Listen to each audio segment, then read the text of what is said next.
আসসালামু আলাইকুম। আজকে কিছু সিরিয়াস ব্যাপার আসলে দেখাতে চাই বা তুলে ধরতে চাই। আমরা এতদিন আসলে বাকস্বাধীনতাহীন ছিলাম।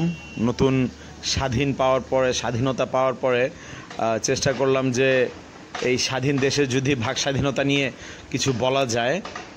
আমি নতুন সরকার যারা আছে তাদের দৃষ্টি আকর্ষণ করছি এবং আমার ভিউয়ার্স যারা আছেন, আপনাদের যদি মনে হয় যে ব্যাপারগুলো আসলে সরকারের কানে পৌঁছানোর দরকার বা আপনাদের কাছে যদি ব্যাপারটা ভালো লাগে বা আপনারা যদি এই ধরনের কোনো সমস্যা থাকে, অবশ্যই ভিডিওটা শেয়ার করবেন যাতে সরকারের কানে পৌঁছায় বা মানুষ দেখতে পারে।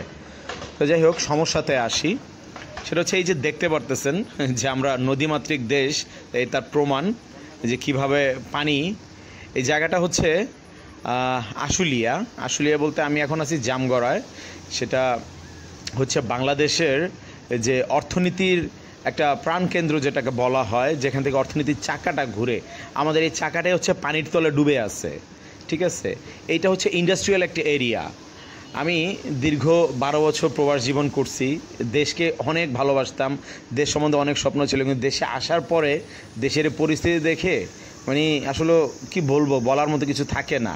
সারা জীবন রেমিটেন্স পাঠাই আর সারা জীবন তারাই শুধু খাইয়েই গেছে। এই যে দেখেন রাস্তাগুলোর অবস্থা, এক জায়গায় পানিতে ভরা, এখান দিয়ে হচ্ছে গিয়ে কোনো রকম ইটা দিয়ে করা। এটা হচ্ছে একটা হাইওয়ে, এটা নর্মাল কোনো রাস্তা না, কিন্তু এটা একদমই নর্মাল রাস্তা না। এটা হচ্ছে ঢাকা আশুলিয়ার যে হাইওয়েটা, এটা হচ্ছে হাইওয়ে রাস্তা ভাই।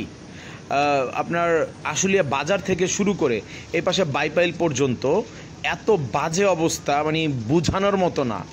এই দিকে কোনো একটা ড্রেনেজের ব্যবস্থা নাই। প্রতিদিন গার্মেন্টসের যে ময়লা আবর্জনা পানিগুলো থাকে, তারপরে বাড়িওয়ালাদের মানে ট্যাঙ্কির পানি যে যেইভাবে পারে এইভাবে হচ্ছে রাস্তার উপরে পানি ছেড়ে দেয়।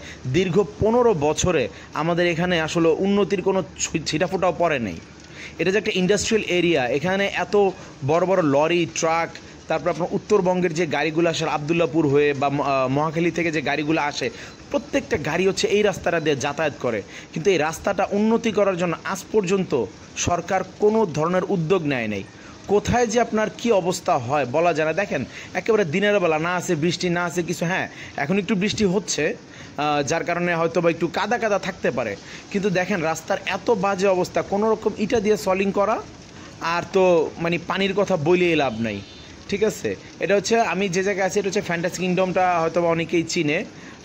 ওই জায়গার ঠিক পাশাপাশি এই যে দেখেন রাস্তার উপরে কোন জায়গায় যে আসলে বাইকের চাক্কা ঢুকে যাবে, রিক্সার চাক্কা গাড়ি যাবে, কোনো ধরনের নিশ্চয়তা নেই। এত ভাঙা চূড়া, এত বাজে অবস্থা। আর সবচেয়ে মজার একটা ব্যাপার, এই যে দেখেন আমাদের স্বাধীন দেশে ছোট ছোট বাচ্চারা এই জায়গায় হচ্ছে ট্রাফিকের কাজ করতেছে। কিছুদিন আগেও যখন নতুন স্বাধীন হয়েছিলাম, তখন দেখছি যে আপনার স্টুডেন্টরা ছিল, বাট আজকে দেখলাম যে আপনার ছোট ছোট বাচ্চারা ট্রাফিকের কাজ করতেছে। তো যাই হোক, সমস্যাতে আসি। এটা হচ্ছে কি হাইওয়ের অবস্থা। আমি একটু পরে ঘুরে আপনাদের এলাকার ভিতরেও আমি যাব, যে হাইওয়ে থেকে পাশ দিয়ে যে রাস্তাগুলো ভিতরে ঢুকছে ওই জায়গার অবস্থাগুলো দেখাবো। মানে এত বাজে অবস্থায় আমরা আছি। এটার ব্যাপারে যদি কোনো ধরনের কোনো উদ্যোগ নেওয়া যায়, নতুন সরকারের দৃষ্টি আকর্ষণ করছি বারবারই, যদি কোনো উদ্যোগ নেওয়া যায় রাস্তাগুলো। এই যে দেখেন, এটা হচ্ছে গিয়ে আমাদের ড্রেনেজের ব্যবস্থা, ড্রেন পানি নিষ্কাশনের ব্যবস্থা, বাট এখানের অবস্থা দেখেন, পানি নিষ্কাশনের কোনো ব্যবস্থা নেই। সাইড দিয়ে মাটি কাইটা গর্ত করে রাখছে, করে হচ্ছে গিয়ে মনে করেন যে পানি ওই জায়গায় কতটুকু এসে জমে থাকে, এর উপরে ময়লা আবর্জনা পড়তে এই যে এখানে এসে ময়লা আবর্জনা শেষ হয়ে যায়। আর এদিকে হচ্ছে আমাদের এই রাস্তার অবস্থা। মানুষজন এখানে কাজ করে, বিশেষ করে গার্মেন্টসের কর্মজীবী যারা, তারা হচ্ছে কিছু বলতে পারে না। আমরাও সাধারণ জনগণ কিছু বলতে পারি নাই। তো এই ব্যাপারগুলো আসলে এতদিন বলতে পারি নাই, মুখ বন্ধ ছিল, হয়তোবা ভয়ে, হয়তোবা আরও কোনো কারণে, যে কে কি বলবে, কে কীভাবে নিবে। তো এখন যখন আমাদের বাকস্বাধীনতা ফিরে আসছে, চিন্তা করলাম এখন যদি বলতে না পারি তাহলে আর কবে বলবো। এ হচ্ছে সাইড দিয়ে যে রাস্তাটা ঢুকছে, একবারে মেন রোডের পাশ থেকে এই যে রাস্তাটা হচ্ছে ভিতর দিকে ঢুকছে চৌরাস্তা দিয়ে, দেখেন রাস্তার অবস্থা। মানে একেবারে তো বাজে অবস্থা, হাঁটার মতো মনে করেন যে পরিবেশ নাই, হাইটা যাইতে হইলো খুব খারাপ। 12 মাস আমাদের এই অবস্থা, শুধু বৃষ্টির সময় যে তা না, 12 মাস। সো এই ব্যাপারটা নিয়ে যদি একটু কিছু করা যায়। আমরা এই এলাকার ইন্ডাস্ট্রিয়ালের এলাকার যে লোকজনগুলো আছে বা যে ফ্যাক্টরিগুলো আছে হয়তো তারাও উপকৃত হতো, তাদের ফ্যাক্টরির পানিগুলো ছাড়ার মতো একটা জায়গা পাইতো। আমরা যারা এখানে বসবাস করি, স্থানীয় যারা আছি, যারা এখানে কর্মজীবী আছে, লক্ষ লক্ষ মানুষ এখানে, লক্ষ লক্ষ মানুষ ভাই। সো এই জায়গাটায় যদি একটু মনে করেন যে কিছু একটা উন্নতি হইতো, বিশেষ করে ড্রেনেজের যে ব্যবস্থাটা একটু হইলে আমাদের জন্য অনেক। এখন আবার হাইওয়েতে হচ্ছে গিয়ে আপনার এলিভেটেড এক্সপ্রেসওয়ে, আশুলিয়া এলিভেটেড এক্সপ্রেসওয়ের কাজ চলতেছে, যার কারণে রাস্তা মনে করেন যে আবার বন্ধ করে রাখছে ওই সাইড দিয়া। আমাদের এদিক দিয়ে এখনও কাজ শুরু হয়নি, এদিক দিয়ে এখনও বন্ধ হয়নি।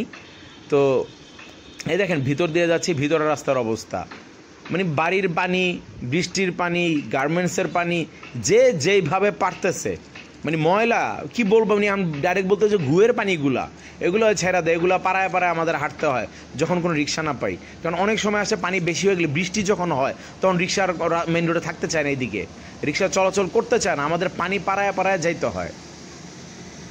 তো এই আর কি, যাই হোক। তো আপনাদের কাছে যদি ভিডিওটা ভালো লাগে অবশ্যই শেয়ার করবেন যাতে মানুষ দেখতে পারে, ঠিক আছে? আর আমরা যাতে একটু সমাধান থেকে হয়তো বা যদি রক্ষা পাই, নতুন সরকার যদি বিষয়গুলো দেখে আমাদের জন্য খুবই উপকার হবে। এই আর কি, আমাদের মানে আসলে কষ্টের কথা বলে শেষ করা যাবে না, এখানে অনেক কষ্টেই থাকি আমরা, বিশেষ করে এই কারণটা। এছাড়া তো রাজনীতিক কথা বলে লাভই নেই। এই যে দেখেন রিক্সা যাচ্ছে, মানে পানি আর পানি, রিক্সা ডুবে যায়, দেখেন কি অবস্থা। আমরা পানির উপরে ভাসতেছি, মানে রিক্সা ছাড়া যদি নৌকা চলতো এই জায়গায় মনে হয় আরও ভালো হইতো। নৌকা চললে আমরা আরও বেশি শান্তিতে থাকতাম, আরও বেশি খুশিতে থাকতাম মনে হয় জন্য। এমন একটা অবস্থা, রাস্তার পাশে মনে করেন যে বন্যা হইতেছে, মানে কি একটা অবস্থা। তো যাই হোক, আপনাদেরও যদি কোনো ধরনের কোনো সমস্যা থাকে, আপনারা যদি কোনো এরিয়ার সমস্যা থাকে আপনারাও তুলে ধরার চেষ্টা করেন। আমাদের এই একটা সুযোগ যে আমরা আমাদের সমস্যাগুলো তুলে ধরি, দেখি আমাদের সমস্যাগুলোর সমাধান কতটুকু হয়। আমরা আশাবাদী যে সমাধান হবে। তো নদী থুয়ে এখন যদি আমরা একটু রাস্তায় চলতে পারি ওই আশা নিয়ে শেষ করতেছি। আর আমাদের নতুন যে সরকার, তাদের প্রতি আমাদের অনেক আশা, অনেক আকাঙ্ক্ষা যে আমাদের দেশটা অনেক ভালো হবে, অনেক সুন্দর হবে। আর বিশেষ করে আমরা প্রবাসী যারা আছি, আমরা চেষ্টা করব যে আমাদের দেশের যে রেমিটেন্সের যে ব্যাপারটা আছে এইটা যাতে অন্ততপক্ষে আমরা ঠিকমতো পাঠাইতে পারি, বৈধভাবে পাঠাইতে পারি। এই জিনিসগুলা আমরা প্রবাসীরা চেক করব। বিশেষ করে আমার প্রবাসী বন্ধু যারা আছেন, যারা ভিডিওটা দেখতেছেন, অবশ্যই দেশের এই মুহূর্তে এসে আপনারা চেষ্টা করবেন যে দেশের পাশে দাঁড়ানোর জন্য।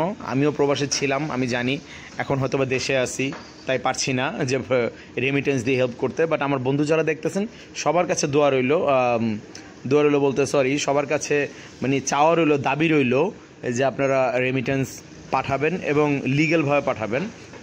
কারণ হুন্ডিতে আমাদের টাকা আসে, প্রচুর টাকা আসে। আমি দক্ষিণ আফ্রিকা কেপটাউনে ছিলাম, এত পরিমাণ টাকা হুন্ডিতে আসে যে সব কালো টাকা হয়ে যায়। আমাদের সরকাররা আসলে ধরুন ভালো কোনো পদক্ষেপও ছিল না যে রেমিটেন্স যে আসবে এটা লিগ্যালভাবে আনার যেটা পদক্ষেপের দরকার আছে আরও কিছু, এই পদক্ষেপগুলো ছিল না। কারণ আমরা ওখান থেকে টাকা পাঠাইতে চাইলেও পারি না, অনেক সমস্যা আছে। আসলে বলতে গেলে অনেক লম্বা হয়ে যাবে ভিডিও, আর লম্বা করতে চাই না। সবাই ভালো থাকবেন, সুস্থ থাকবেন, আর দোয়া করবেন যাতে আমাদের দেশটা উন্নত হয়, যাতে দেশটা ভালো হয়, আর আমরাও যাতে ভালো থাকি। তো সকলকেই বিদায়, আসসালামু আলাইকুম।